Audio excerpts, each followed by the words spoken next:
안녕하세요. 미주시론 대학의 미준입니다. 12월 31일 오늘의 빅주식 뉴스를 시작합니다. 오늘도 변함없이 미국 주식 투자의 정석을 지키고 있는 미준에 오신 것을 환영합니다. 12월의 마지막 날, 마지막 순간이 다가오고 있습니다. 이 방송을 여러분들께서 보실 때쯤 되면 정말로 몇 시간 남지 않았을 것 같습니다.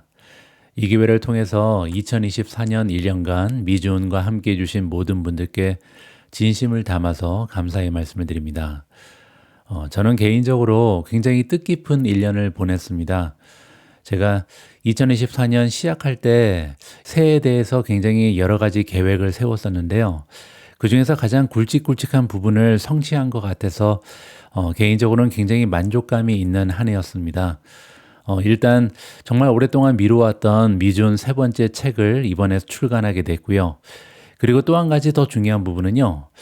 인플루언서가 되고 싶다라는 개인적인 꿈을 조금은 성취한 것 같습니다. 예전에는 여러분들의 투자가 성공적으로 돌아갈 수 있도록 긍정적인 영향력을 행사하는 인플루언서기보다는요. 여러분들이 필요하신 정보를 모아서 공유하는 크리에이터 역할에 불과했다. 이렇게 제 자신을 평가하고 있거든요. 하지만 작년부터 제가 좀 꿈을 키웠잖아요. 그래서 여러분들께서 조금이나마 더 성공적인 투자를 하실 수 있도록 좋은 영향력을 끼치는 인플루언서가 되고 싶다. 이런 마음을 가지게 됐고요. 올해는 개인적으로 이러한 부분의 꿈을 조금씩 이루어가고 있다라고 개인적으로 판단을 하고 싶습니다. 이러한 평가에 여러분들 조금이나마 동의를 해주시는지 모르겠습니다. 다가오는 2025년에도요, 여러분들이 조금이나마 더 성공적인 투자, 그리고 행복한 투자를 하는데 도움을 드릴 수 있는 선한 영향력을 끼칠 수 있도록 최선을 다하도록 하겠습니다. 자, 그러면 12월 마지막 날 준비된 오늘의 빅주식 뉴스 바로 시작합니다. 오늘도 어제 미국 증시 시황부터 정리하도록 하겠습니다. 가장 먼저 S&P 500 맵을 보시면요. 아주 시원하게 떨어졌습니다. 대부분의 종목이 빨간색을 보이고 있는데요. 그나마 한 가지 다행인 부분은 빨간색이 약간 칙칙하잖아요. 물론 이제 테슬라라든지 브로드컴, AMD, 마이크론 테크놀로지 이런 종목들은 좀 선명한 빨간색이 보이긴 합니다. 하지만 대부분의 종목들이 칙칙한 레드색을 보이면서 어떻게 보면 이제 하락 추세가 조금은 진정되고 있는 것이 아닌가 이렇게 기대를 해볼 수가 있겠죠. 그리고 한 가지 더 고무적인 부분이 있는데요. 바로 엔비디아입니다. 엔비디아는 홀로 어제 0.35% 올라가면서 선전을 했잖아요. 이 얘기는 뭐냐면 이제 조정이 조금씩 마무리되는 것이 아닌가. 왜냐하면 주가가 전반적으로 떨어지고 있는데요. 이제는 줍줍하는 사람들이 생기고요. 그중에서도 지금 가장 먼저 줍줍되고 있는 주식이 바로 엔비디아다. 이런 식으로 우리가 좀 긍정적으로 평가가 가능할 것 같습니다. 다음으로 마켓프레스 시장의 폭을 보시면요. 정말 엄청나게 좁아졌습니다. 19.08까지 떨어졌거든요. 이 얘기는 지금 S&P 500을 구성하는 500대 기업 중에 단기적인 추세가 좋은 종목은요. 20% 되지 않는다. 따라서 81%의 주식이 하락 추세로 돌아섰다. 이렇게 평가가 가능하겠죠. 제가 S&P 500의 마켓프레스의 차트를 1년으로 바꿔놨는데요.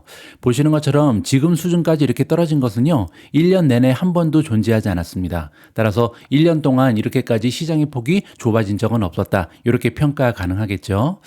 자, 차트를 2년으로 잠깐 변경해 보도록 하겠습니다. 2년으로 변경하니까요. 여기 비슷하게 떨어진 적이 있었죠. 자, 그런데 고무적인 부분은요. 제가 어제 말씀드린 것처럼 이렇게 시장 폭이 엄청나게 떨어졌을 때는요. 그 이후에 주식이 상승하는 경향이 있다. 따라서 이 부분이 지금 2023년 10월 26일이잖아요. 그때부터 이 까만색 그래프를 보시면 계속해서 미국 증시가 상승하는 추세를 우리가 확인해 볼 수가 있겠습니다. 지금이 바닥일지는 모릅니다. 하지만 적어도 바닥을 다지고 있는 중이다. 이러한 식으로 우리가 긍정적으로 평가를 하면 좋을 것 같습니다. 다음에는 공포 탐욕 지수인데요. 공포 탐욕 지수는 생각보다 올라가지 않고 있죠. 17.28 어제랑 비슷한 추세를 지키고 있습니다. 따라서 변동성이 그렇게 극심한 장세는 아니다. 이렇게 보시면 될 것 같고요. 다음에는 Fear and Greed 인덱스인데요. Fear and Greed 인덱스 역시도 28 부근에서 머물러 있습니다. 따라서 극적인 공포감까지는 떨어지지 않고요. 이제는 어떻게 보면 약간 정체를 하고 있다. 이렇게 보시면 되겠죠. 초이스 스탁의 마켓 스코어 역시도 44에서 꿈쩍하지 않고 있습니다. 지금부터는 조금 힘을 모으다가 반등하지 않을까 이렇게 우리가 좀 긍정적으로 평가도 가능한 것 같고요. 다음은 미주은 탑픽의 성적입니다. 어제까지 미주은 탑픽은 14종목이었는데요. 오늘 보시면 15종목으로 변했습니다. 한 종목이 추가됐다는 얘기죠. 조금 이따 어떤 종목이 추가됐는지 확인하실 수가 있고요. 자, 일단 어제 추세가 가장 좋았던 종목은 제타입니다. 2.21% 상승하면서 마감이 됐고요. 크레도 테크놀로지가 플러스 0.45, 엔비디아 플러스 0.35, 비스트라 코퍼레이션. 자, 여기 네 번째 있는 비스트라가 어제 추가적으로 미주은 탑픽에 포함됐다. 이렇게 보시면 되고요. 비스트라라는 새로운 종목에 대해서는 조금 이따가 자세한 내용을 공유해 드릴 수 있도록 하겠습니다. 어제 0.29% 올라가면서 플러스 마감했습니다. 다음으로 비트코인이 0.19% 올라가면서 93,860에 가 있고요. 앱러빈도 0.06% 소폭으로 상승하면서 마감이 됐습니다. 다른 종목은 모두 하락했는데요. 다행히 하락의 추세가 그렇게 강력하진 않았습니다.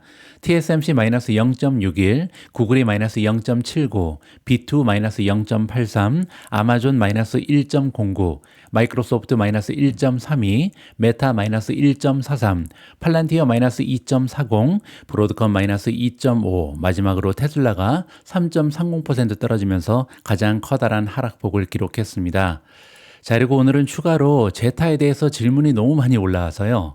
저희 개인적인 의견을 다시 한번 말씀드리고 싶습니다. 제가 최근에 제타 이야기를 여러분들께 좀처럼 꺼내지 않고 있는데요. 그 이유는 뭐냐면 새로운 정보가 없기 때문입니다. 제타 페이지로 오셔서 밑으로 쭉 내려오시면요. 뉴스란이 있는데요. 지금 현재 제가 마지막으로 여러분들께 공유해드린 뉴스가 바로 이거였죠. 제타 글로벌이 떨어지고 있다. 그 이유는 인터퍼블릭하고 옴니콤이 합병을 하기 때문이다. 이 소식이 제가 여러분들께 마지막으로 전달해드리는 소식이죠. 자, 그리고 그 이후에 뉴스가 전혀 없습니다.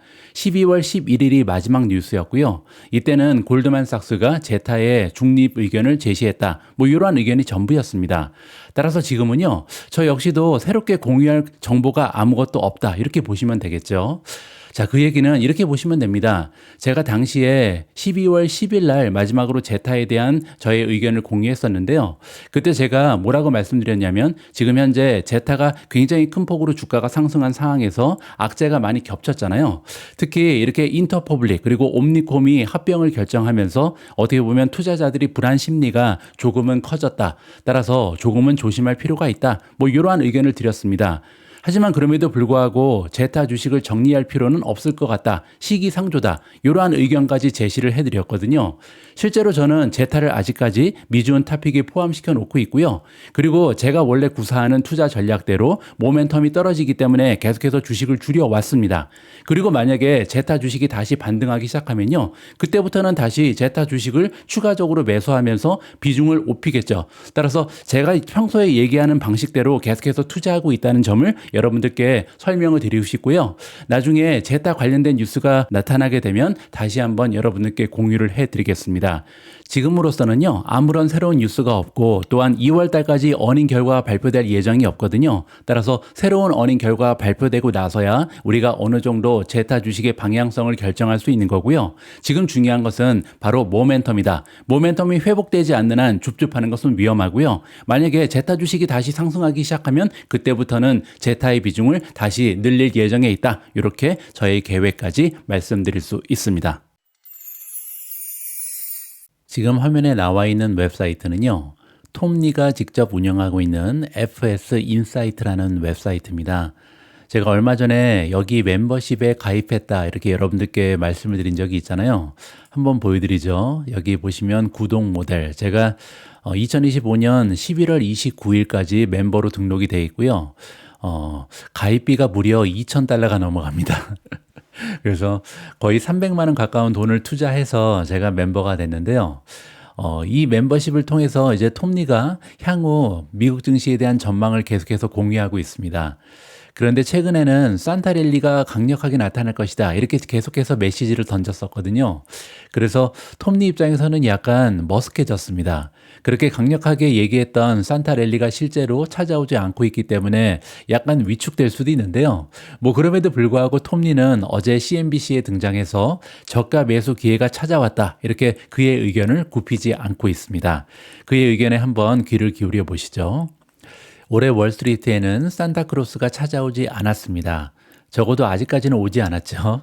하지만 기대를 저버리기에는 아직은 시기상조입니다. 왜냐하면 오늘까지 해서 3일이 아직 남아있거든요.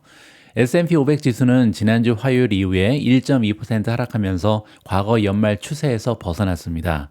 여기 나와 있는 과거 연말 추세는 뭐냐면요. 일반적으로 미국 증시는 12월 마지막 5번의 거래일 그리고 1월 첫 번째 2번의 섹션 사이에 이른바 산타크로스 랠리를 경험하거든요.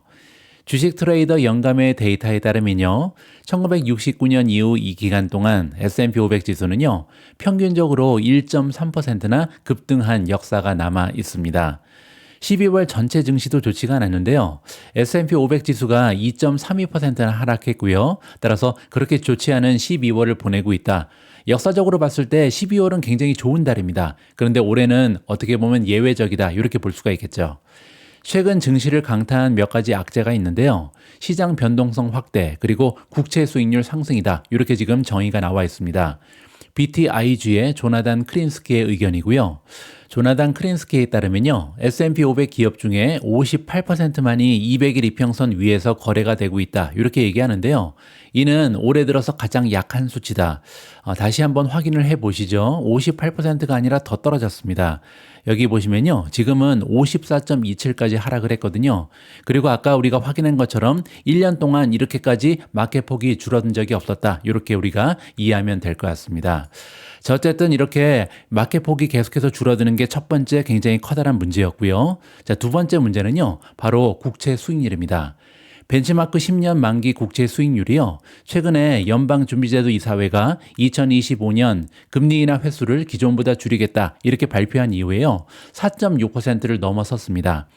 자, 다시 한번 말씀드리지만 국채의 금리가 올라간다는 것은요. 안전자산의 투자 매력도가 올라가는 거죠. 따라서 위험 자산인 주식에는 안 좋은 영향이 끼치게 된다. 이렇게 정리를 하면 좋을 것 같습니다. 주식시장은 어제 월요일에도 이러한 하락세를 지속했는데요. S&P 500과 나스닥은 각각 1% 이상 하락했습니다. 다우존스 산업평균 지수 역시도 400포인트 이상 하락을 했고요. 자, 하지만 톱니는요, 2025년에도 희망이 있다. 이렇게 일관성 있는 주장을 하고 있는데요. 2024년 주식시장은 장기간의 약세에서 벗어난 모습을 보여줬다는 점을 기억해야 된다. 이 얘기는요, 지금은 약세장이 아니라 강세장이다. 즉, 대세 상승장이 이어지고 있다. 이 부분을 우리가 참고해야 된다는 거죠. 자, 물론 12월은 실망스러웠지만 이것이 갑작스러운 시장 성격의 변화라고 생각하지 않는다. 따라서 베어마켓은 걱정할 필요 없다. 이러한 의견으로 이해가 가능합니다. 그리고 또 하나, 2024년 내내 저가 매수는 수익성이 있었다. 저가 매수는 성공적이었다. 이렇게 얘기하는 건데요. 제가 최근에 누누이 말씀드리지만 베어마켓이 찾아오지 않는다면요. 주식이 떨어지는 것은 줍줍 기회다. 이렇게 활용하는 것이 맞는 전략이다. 같은 이야기라고 보시면 됩니다. 톱니는 또한 새해로 향하는 근본적인 순풍이 여전히 존재한다. 이렇게 덧붙였는데요. 여기서 얘기하는 순풍이라는 것은요. 먼저 첫 번째로 차기 트럼프 행정부의 잠재적인 규제 완화를 얘기하는 거고요. 또한 기업의 자본 비용이 하락할 것이다. 이 얘기는 결국은 기준금리는 계속해서 떨어질 것이다. 이렇게 예측을 하는 거고요. 세 번째로 공화당 백악관과 상원 장악을 고려할 때 전형적인 야수의 모습을 보이고 있다. 따라서 트럼프가 원하는 대로 모든 정책을 시행할 수 있기 때문에 지금은 증시에 굉장히 건전한 환경이 조성되고 있다. 이렇게 얘기하는 거죠. 자, 이러한 배경 때문에 톱니는요, 소형주, 금융, 그리고 비트코인과 같은 경기 순환형 섹터를 매수하라. 이렇게 조언을 아끼지 않고 있습니다. 소형주를 추종하는 iShares Russell 2000 ETF는요, 소형주 벤치마크를 추종하는 상품으로 현재까지 10% 상승했습니다. 하지만 10월에는 8%나 하락을 했거든요. 과연 톱니가 얘기하는 대로 소형주가 드디어 달리기 시작할지 관심을 가지고 지켜볼 필요가 있을 것 같습니다. 자, 참고로 지금 현재 S&P 500의 모멘텀이 많이 떨어져 있는데요. 저는 개인적으로 5,860 부근에 단단한 지지선이 있다. 이렇게 보고 있거든요. 그 얘기는 뭐냐면 여기 보시면요. 전고점이 있었죠. 그리고 두 번이나 전저점이 있었습니다. 세 번이네요. 그리고 지금 네 번째 떨어지고 있는데요. 제 생각에는 만약에 5,865가 뚫리면서 밑으로 하락하게 되면 조금 더 급격하게 증시가 하락할 가능성이 있죠. 하지만 이번에도 5,865에서 반등한다면 한동안 미국 증시가 드디어 반등에 시작하는 신호로 우리가 삼아 볼 만하다. 개인적으로 긍정적으로 기대를 가지고 있습니다. 자, 어제는 제레미 시겔 교수 역시도 CNBC에 출연하셨는데요. 자, 이 교수님께서는 10% 조정의 가능성이 높아졌다라는 의견을 피력하고 있습니다. 어떤 얘기인지 한번 들어보시죠. 펜실베니아 대학교 와튼 경영대학원의 제레미 시겔 교수에 따르면요. 테크 주도의 2024년 랠리가 연말로 접어들면서 시장 조정 가능성이 점점 더 커지고 있다. 이렇게 주장하고 있습니다. 시겔 교수님도 원래는 굉장히 긍정론자거든요. 근데 굉장히 오랜만에 이렇게 시장 조정에 대해서 이야기를 하고 있다. 이렇게 보시면 되겠죠. 시겔 교수는 월요일 CNBC에 출연해서요. 내년에 잠시 쉬어갈 것 같다. 이렇게 얘기했습니다. 즉 내년에 S&P가 10% 하락하는 것으로 정의되는 조정이 일어날 가능성이 점점 더 높아지고 있다. 이렇게 개인적인 의견을 피력했고요. 상승을 이끌 주요 동력은 이미 내재되어 있다. 이렇게 생각을 밝혔습니다. 이 얘기는 뭐냐면요. 지금까지 증시를 끌어올렸던 여러 가지 힘이 있잖아요. 이런 것들은 모두 주가에 반영이 돼 있다. 따라서 추가적인 호재가 나타나지 않는 한 이제는 조금 쉬어갈 때가 됐다. 이런 의견으로 이해가 가능합니다. 실제로 연말까지 매도세가 이어지면서 S&P 500 지수는요. 12월 6일에 사상 최고치에서 현재 3% 이상 하락한 상황입니다. 따라서 7%만 더 떨어지면 본격적으로 조정이죠. 자, 시겔 교수는요. S&P 500 지수가 2년 연속 20% 이상 상승한 것은 역사상 두 번째로 기록될 것이다. 이렇게 얘기했는데요. 이거는 잘못된 언급입니다. 여기 보시면요. S&P 500이 2년 연속으로 20% 이상 상승한 경우는요. 4번이나 존재했거든요. 그리고 이 4번도 사실 닷컴 버블을 하나로 봤을 때 그게 4번이거든요. 따라서 이거는 잘못된 언급이다 밝혀드리고 싶고요. 첫 번째는 1998년과 1999년이었으며 바로 2000년 닷컴 버블이 터졌을 때다. 자, 따라서 시겔 교수가 얘기하는 건 뭐냐면요. 2년 연속 올라갔으면 그 다음에는 좋지 않을 가능성이 있다. 뭐 이렇게 지금 얘기하는 거죠. 자, 그러면 시겔 교수님이 조정장을 예측하고 있는 이유가 궁금해지는데요. 여기 나와 있습니다. 시겔 교수는 지난 2년간 가장 뜨거운 투자 트렌드였던 인공지능의 도입을 둘러싼 실망감이 있을 수 있다. 이렇게 생각한다고 얘기했습니다. 인공지능이 가져다주는 실제 이익의 규모는 크지 않다. 아직 많은 기업에서 완전히 구현되지 않았다. 희망은 있고 궁극적으로 매우 유익할 것으로 생각하지만 구현 속도와 실제로 수익에 얼마나 영향을 미칠지에 대해서는 실망할 여지가 있다라고 그의 의견을 밝히고 있습니다. 자, 따라서 정리를 해보면요. 인공지능 때문에 지금 신나게 2년 내내 주식시장이 달렸잖아요. 근데 시겔 교수님이 보시기에는 실제로 인공지능 때문에 돈을 많이 버는 기업들은 발견되지 않을 것이다. 이렇게 얘기하는 거죠. 그리고 이러한 현실 때문에 주가가 조정을 받을 것이다. 이렇게 마무리를 하면 될 것 같습니다. 저의 개인적인 의견입니다. 저는 CNBC에 이제 교수님 출연하실 때마다 챙겨볼 정도로 시겔 교수님을 좋아합니다. 그런데요, 2025년 조정의 이유가 인공지능을 둘러싼 실망감이다. 이 점은요, 저 역시도 약간 실망스럽습니다. 이 얘기는 뭐냐면 제가 개인적으로 지금 몇 개월 전까지는 전혀 이용하지 못하고 있던 인공지능을요, 최근 들어서 적극적으로 활용하고 있거든요. 뭐 여러분들 잘 알고 계신 것처럼 미준 멤버십의 한 가지 코너는요, AI 목소리가 기사를 읽어주는 뭐 이러한 새로운 시리즈도 개발을 했습니다. 그리고 앞으로 미존 유튜브 채널이나 멤버십 운영을 위해서요. 그 활용 범위가 무궁무진하다. 이렇게 생각을 하고 있거든요. 따라서 개인적으로 앞으로 AI를 이용해서 뭘 해야 될까 이것저것 리서치를 하고 있는 중입니다. 자, 이렇게 일개 유튜버 입장에서도 AI 활용 가치가 이렇게 높다면요. 전 세계 굴지의 최고 기업들은 앞으로 인공지능을 적극적으로 활용하면서 생산력과 운영 효율성을 극대화시킬 가능성이 매우 높다라는 것이 저희 개인적인 판단입니다. 자, 따라서 2025년에 10% 조정이 찾아올 가능성이 높다. 저는 개인적으로 조정이 찾아올 거라고 생각합니다. 왜냐하면 역사적으로 봤을 때 1년 2개월, 한 1년 1개월 정도마다 원래 조정은 찾아왔거든요. 따라서 2년 동안 제대로 된 조정이 없었기 때문에 이제는 조정이 찾아올 것이다. 뭐 이러한 의견에는 동의를 하는데요. 문제는 조정이 찾아오는 이유가 인공지능이 제대로 작동하지 않을 것이다. 뭐 이것은 개인적으로 동의하지 못한다. 이러한 식으로 마무리를 해드리겠습니다. 지금 화면에 나와 있는 글은요. 한 2주 전 정도에 연준의 점도표가 발표되고 또 파월 의장의 기자회견이 있은 다음에 제가 미준 올인원 멤버십 플랫폼에 올렸던 포스팅입니다. 그리고 나서 미준 유튜브 채널을 통해서도 제가 여러분들께 공유했었는데요. 미준 투자 전략을 일부 수정한다. 이런 내용이었죠. 자, 그때 미준 투자 전략을 5가지로 압축해서 설명을 드렸는데요. 첫 번째는 인공지능 수혜주 비중을 확대하겠다. 반도체, 인프라, 그리고 소프트웨어를 모두 포함해서 여러 가지 종목에 골고루 분산 투자하겠다. 이런 말씀을 드렸고요.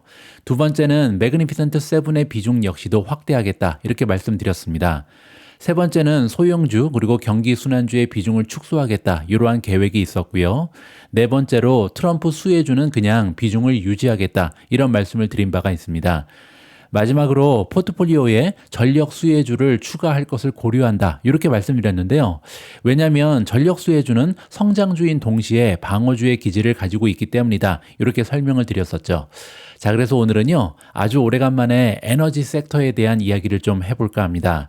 2025년을 맞이해서 에너지 섹터의 최고 투자처는 어떤 부분이 있는지 다 함께 살펴보면 좋을 것 같습니다.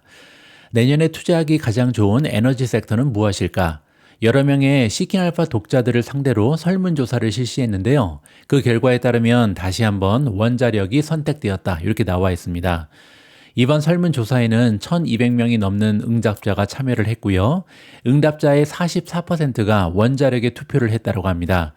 그리고 응답자의 29%는요, 천연가스를 선호했다. 자, 여기 나와 있죠. 1228명 중에 여기 보시면 크루드 오일을 선택한 사람은 18.6%에 불과하고요.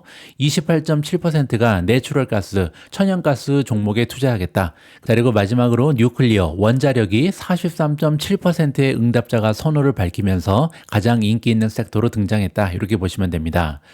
지난달에도 미국에서 가장 현실적인 대체 에너지원으로 원자력을 꼽았던 시킹알파의 독자들은요, 여전히 원자력 관련 종목을 가장 선호하는 투자처로 선택했다라고 합니다. 그 이유는 우리가 잘 알고 있는 것처럼 바로 인공지능 붐입니다. 올해 인공지능 붐으로 인해서 빅테크 업계는요, 데이터 센터에 전력을 공급하기 위해 원자력과 같은 신뢰할 수 있는 대체 에너지원을 모색하고 있다.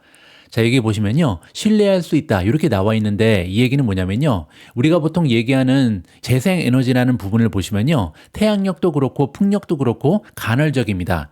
이 얘기는요. 태양력 같은 경우는 태양이 떠 있을 때만 받을 수가 있는 거고요. 풍력도 마찬가지죠. 풍력 발전 역시도 바람이 강하게 불 때만 전력 발전이 가능하기 때문에 신뢰할 수가 없는 이런 에너지원이다. 이렇게 지금 이야기하는 겁니다.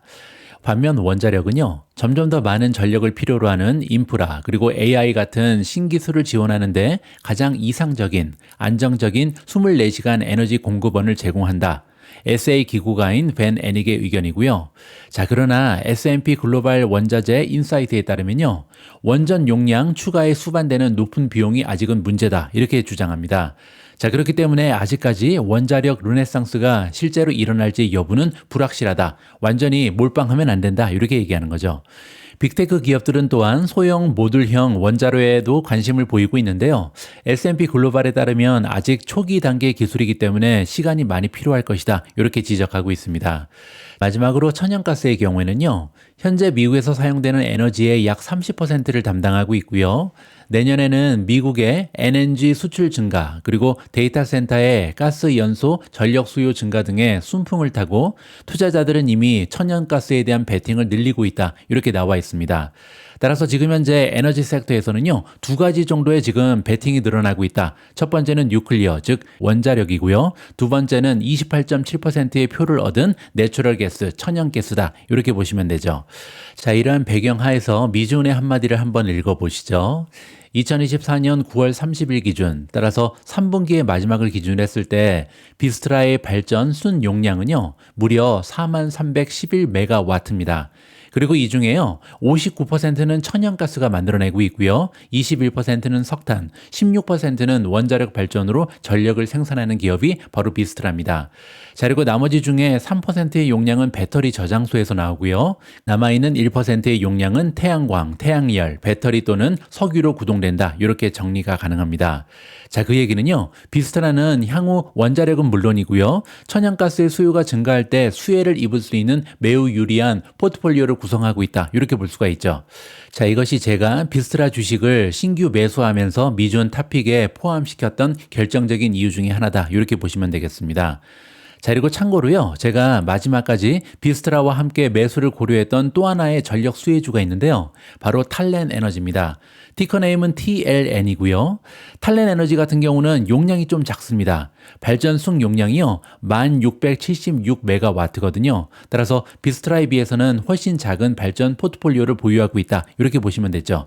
규모가 4분의 1에 불과하다. 이렇게 보시면 되고요. 자, 그리고 포트폴리오를 보시면 38%는 천연가스고요. 21%는 원자력, 20%는 석탄, 13%는 천연가스 석탄, 마지막 8%는 석유로 구동됩니다.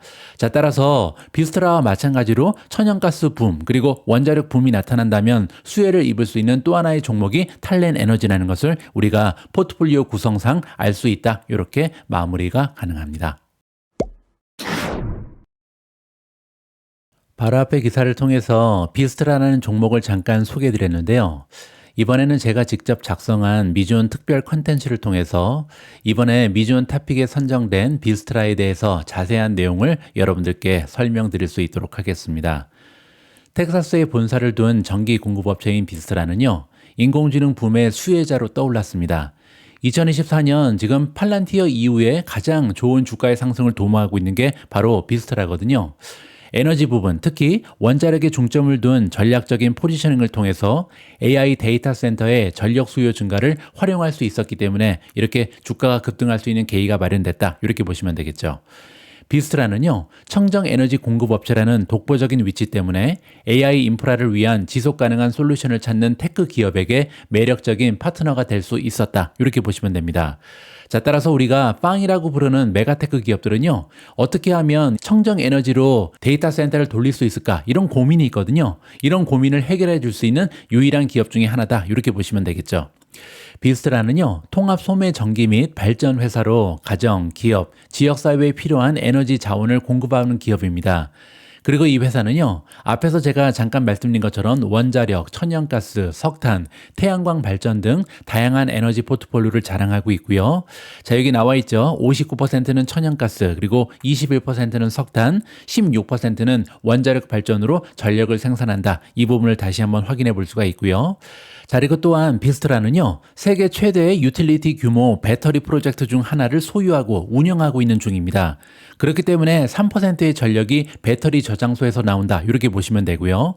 자, 이렇게 다양한 에너지 믹스 그리고 원자력에 대한 전략적 초점이 결합되면서 비스트라는 AI 혁명 시대에 증가하는 에너지 수요를 충족하는 핵심 기업으로 자리매김할 수 있었다. 이렇게 보시면 됩니다. 자, 다음에는 비스트라가 최고의 인공지능 수혜주가 된 계기를 잠깐 설명드리겠습니다. 얼마 전의 일인데요. 2024년 초에 비스트라는요, 에너지 하버라는 기업을 전략적으로 인수했습니다.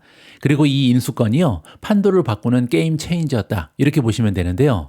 왜냐하면 이 거래를 통해서 비스트라는요, 무려 4개나 되는 원자력 발전 시설, 그리고 미국에서 두 번째로 큰 1020메가와트의 에너지 저장 용량을 확보하는 계기가 마련된 겁니다. 그만큼 에너지 하버의 인수가 결정적이었다. 이렇게 보시면 되겠죠. 깨끗하고 신뢰할 수 있는 24시간 전력을 생산할 수 있는 에너지원인 원자력은요, AI 데이터 센터에 전력을 공급하려는 메가테크 기업들에게 점점 더 매력적인 에너지원이 되고 있습니다. 원자력에 집중하는 비스트라는요, 이러한 추세에 완벽하게 부합하면서 거대 기술 기업들의 매력적인 파트너가 됐고요. 에너지 하버 인수 이후에 비스트라는 최대 2000메가와트의 파견 가능한 전력 용량을 추가할 계획을 발표하면서 에너지 부분과 성장의 혁신에 대한 의지를 더욱 불태우고 있다. 따라서 다가오는 미래에 전력의 수요가 계속 올라갈 거고요. 여기에서 수혜를 받기 위해서 계속해서 전력의 생산량을 늘리고 있다. 이렇게 우리가 긍정적인 부분을 확인해 볼 수가 있는 거죠. 자, 다음에는 굉장히 재밌는 부분이 있는데요. 비스트라는 이 전력 수혜주일 뿐만 아니라 인공지능을 많이 활용하면서 그들의 생산성과 효율성을 극대화시키고 있다. 이 부분을 확인해 볼 수가 있겠습니다. 비스트라는 AI로 인한 에너지 수요 증가의 혜택을 누릴 뿐만 아니라 자체 운영에도 AI를 활용하고 있습니다. 비스트라는요, 400개 이상의 AI 모델을 사용해서 운영을 최적화하고 있고요. 고객 서비스를 개선하고 있고 에너지 사용 데이터를 분석하고 수요를 예측하고 그리드 관리를 최적화하고 있습니다. 그야말로 첨단을 달리고 있는 기업이다. 이렇게 보시면 되겠죠. 비스트라는 또한 맥켄지와 협력하면서 어느 시점에서나 최고의 에너지 효율을 제공할 수 있는 AI 기반 열 요금 최적화 도구, 우리가 줄여서 HRO라고 부르는데요. 영어로는 Heat Rate Optimize라고 부릅니다. 자, 이러한 도구를 개발하고 배포한 기업이 바로 비스트라다. 이렇게 보시면 되고요. 자, 그리고 또한 비스트라는요, 텍사스 대학교와 제휴하면서 에너지 저장 디스패치를 위한 AI 소프트웨어도 개발했습니다.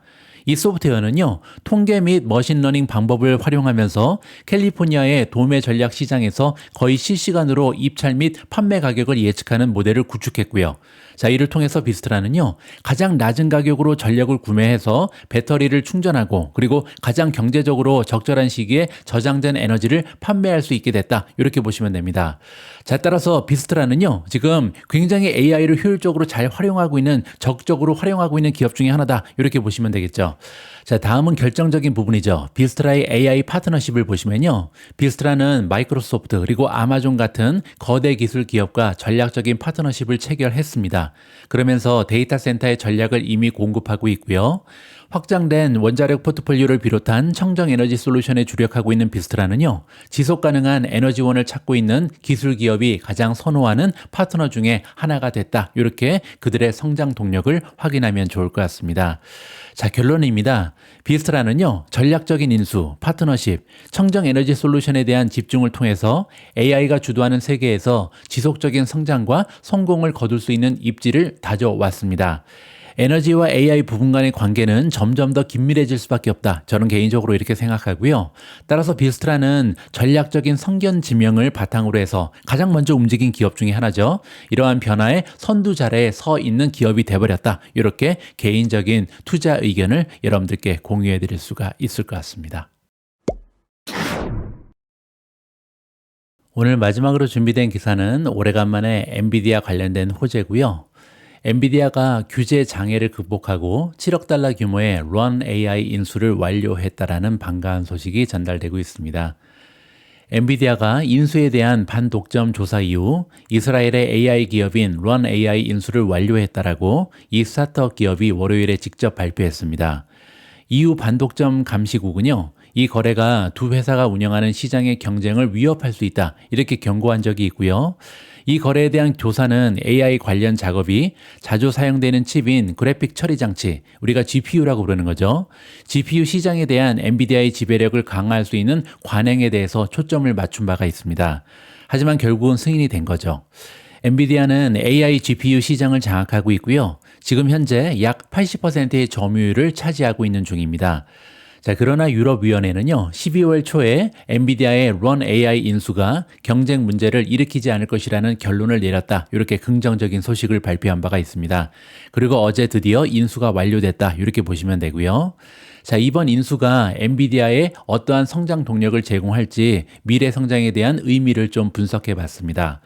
첫 번째로요, AI 플랫폼을 강화할 수 있는 계기가 될 것 같습니다. Run AI의 기술은요, 다양한 인프라 설정, 즉 클라우드뿐만 아니라 온프레미스는요, 서버를 회사 내에 가지고 있는 기업들을 얘기합니다. 자, 이렇게 다양한 인프라 설정에서 AI 워크로드를 최적화하는데 그리고 관리하는데 도움이 될 수 있는 이러한 소프트웨어를 개발한 기업이거든요. 따라서 이는 하드웨어와 소프트웨어 솔루션을 모두 포함하는 포괄적인 AI 플랫폼을 제공하고자 하는 엔비디아의 목표와 일치한다. 이렇게 보시면 됩니다. 자, 두 번째는요, 리소스 활용도 향상이라고 나와 있는데요.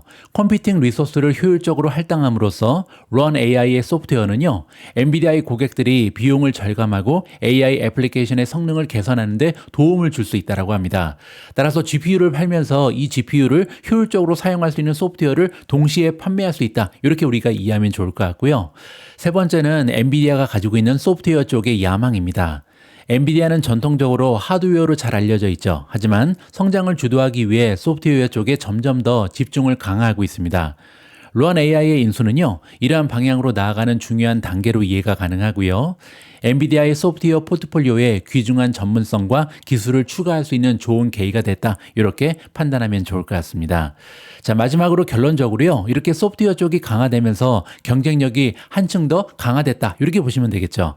엔비디아는요, 루안 AI의 기술을 자사 플랫폼에 통합할 가능성이 높죠. 그렇게 되면 경쟁사와 차별화가 가능하고요. 엔드-투-엔드 AI 솔루션. 엔드-투-엔드는 뭐냐면요, 처음부터 끝까지 엔비디아만 믿고 있어라. 내가 다 해주겠다. 이렇게 보시면 됩니다. 자, 이렇게 처음부터 끝까지 모두 통합된 AI 솔루션을 찾는 더 많은 고객을 유치할 수 있을 것으로 기대가 가능합니다.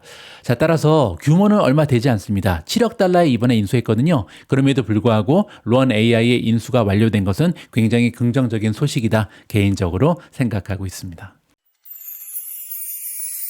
12월 31일 2024년 마지막 방송은 여기까지입니다.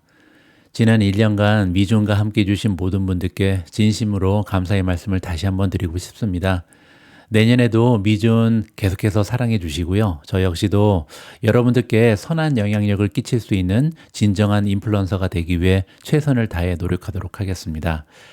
오늘 방송도 소중한 멤버분께서 남겨주신 글을 읽으면서 마무리할 텐데요. 이번 후기는 의미가 있습니다. 왜냐면요, 가장 최근에 오늘 올려주신 후기거든요. 미래를 위해 힘내자라는 아이디를 가지고 계신 멤버분께서 작성해 주신 후기입니다. 안녕하세요. 얼마 전에 미준 멤버가 된 주린입니다. 미국 주식 시작한 지 3개월 정도 되었어요. 처음에 어디에서 정보를 얻고 공부를 해야 될지 몰라 뉴스나 유튜브 여기저기 찾아보다 미준을 알게 되었어요. 정보 찾는 게 너무 힘들었는데 미준 멤버가 되고 나서 너무 많은 도움을 받고 있어요. 정말 필요한 중요한 뉴스와 정보들로 가득가득 채워주셔서 멤버가 되길 정말 잘했다 생각하고 있답니다. 이런 와중에 책을 출간하셨다고 하셔서 조금 전 펀딩에 참여하고 왔어요. 정말 기대됩니다. 올해 마지막 날 이런 시간을 가질 수 있어 행복합니다. 내년에도 잘 부탁드립니다. 우리 모두가 미국 주식 투자로 은퇴하는 그날까지 다 함께 화이팅입니다. 행복한 하루 되세요. 감사합니다.